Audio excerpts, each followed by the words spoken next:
Ms. Neal, I wanted to ask if you had any memories of Brandon DeWilde that you did with a couple films with, including HUD. You're right. I loved, I remember seeing Brandon as a child actor with Julie Harris, and I forget the name of it. Do you know, everybody remember the name? Remember the Wedding? Yes, Remember the Wedding. And he was so good then, he was so young. I mean, he was, gosh, he was 5 or 4, I don't know, but he was really good. And I think that HUD was the first time I did a film with him, and I loved him. I adored him. He was fine, you know, and he was, and he and Paul, he loved Paul, you know, and they would have a grand time together, and it was really, we had a delicious time. And then he was also in Harm's Way with me. I don't think I had a scene with him, but we were both in Honolulu at the same time, and he was married then, and you know, everything was bliss, and I saw a lot of him. And sadly, he was killed in Denver, and it was snowing, and it was, you know, he couldn't see, and he crashed with something. It was just so sad. And he had a son. He had I don't know, about a 2, 3, 4-year-old son, and I think he was getting a divorce from his wife. I was told that. But it's very sad because he, you know, he would have had a great life had he lived.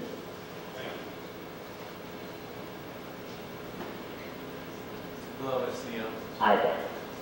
Did you always want to be an actress? Did you know from the time that you were a little girl that that was something you wanted to do, or was there some particular event that made you decide you wanted to be an actress? By the way, I wrote a book, and it's called As I Am, but you're going to be lucky if you find it. You have to go to used bookstores. It's good. Anyway, now what was that question?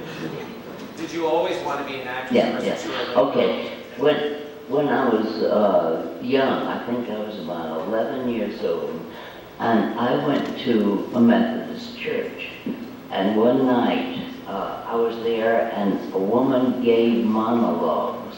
Well, my heart pounded, my eyes filled with tears. That's what I wanted to do, was give monologues.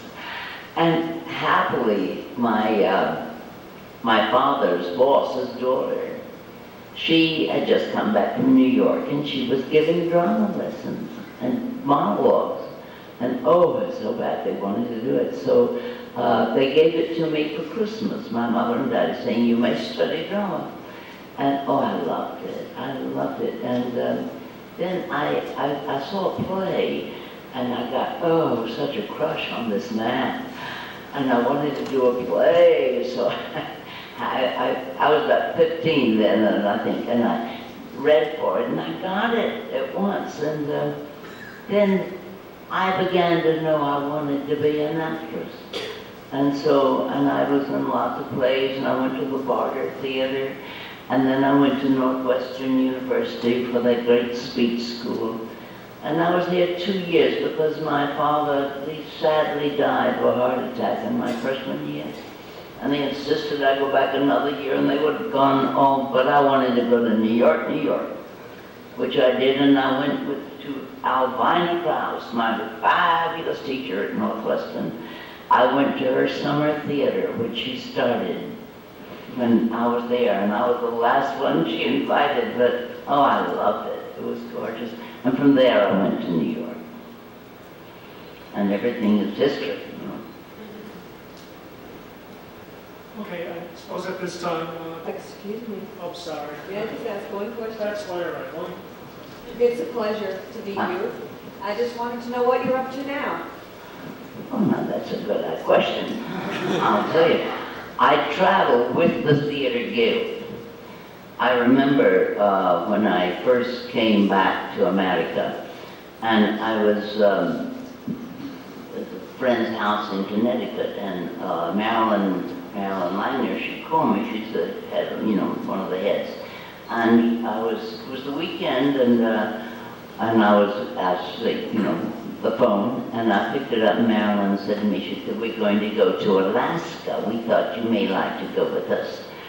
And I said, oh, I doubt it, but thank you and I said, I will think about it. And I hung up the phone, and they all said to me, are you out of your mind? Of course you'll go. And I said, okay, I'll go.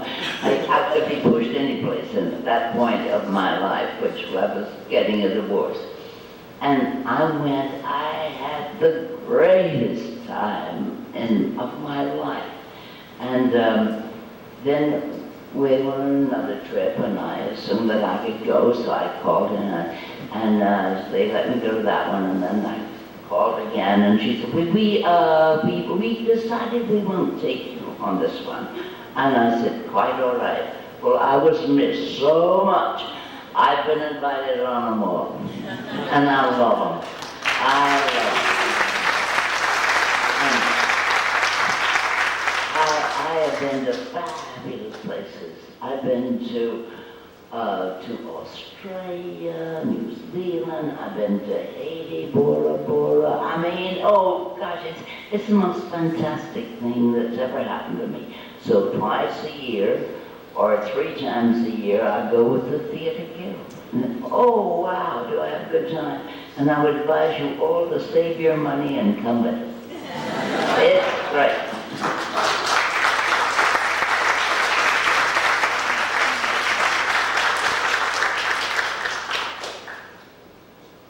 Okay, now we'll move on to the autograph session. We'll do it on our Jack the Ripper set rather than moving to the cafe. And so we will, we'll form a line up the stage across our bridge. I have to sign autographs? Nobody told me that. I hope you have a pencil and a piece of paper, because I don't know. We will get you ready. Okay.